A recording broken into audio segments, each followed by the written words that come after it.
Ire-refer na ng PNP-CIDG sa Department of Justice ang reklamong obstruction of justice laban kay Senador Robin Padilla at 5 iba pa. At kaugnay po niyan sa pagpapatakas umano kay Senador Ronald Bato de la Rosa noong May 14. May ulat on the spot si Mariz Umali.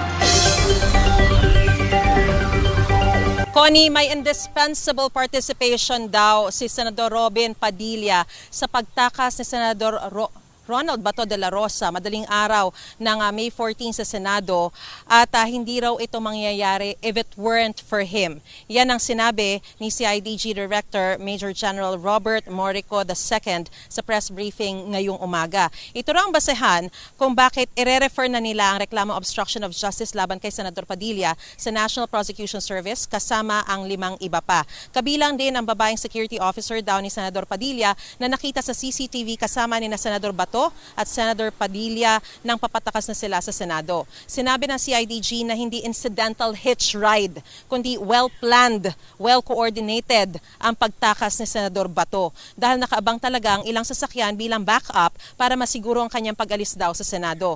Hindi lang daw isa pero hindi kinumpirma Connie kung ilang sasakyan ang kasama dahil bahagi raw ito ng operational matters. Ang kinumpirma ng CIDG ay anak daw ng tiyuhin ni Senador Padilla ang may-ari ng pick-up na nagsilbing isa sa mga backup at siya rin daw yung nagdadrive noong panahon na yon. Pinabulaanan ni Major General Morico ang sinabi ng asawa ni Senador Bato na si Nancy na walang hawak na warrant of arrest ang mga operatiba nang sila ay pumunta sa 4 na lokasyon kung saan pinaniniwalaang naroon si Senador de la Rosa. 2 sa Metro Manila, 1 sa Bulacan at 1 sa Pampanga. Hawak daw nila ang kopya ng ICC warrant of arrest. At Connie, clarification lang, magdaragdag pa raw ng mga ebidensya ang CIDG at kapag nakumpleto na ito, sa kanila ire-refer yung reklamong obstruction of justice sa National Prosecution Service ng DOJ laban sa 6. At yan ang pinakasariwang balita mula pa rin dito sa Camp Crame. Balik sa iyo, Connie. Maraming salamat, Mariz Umali.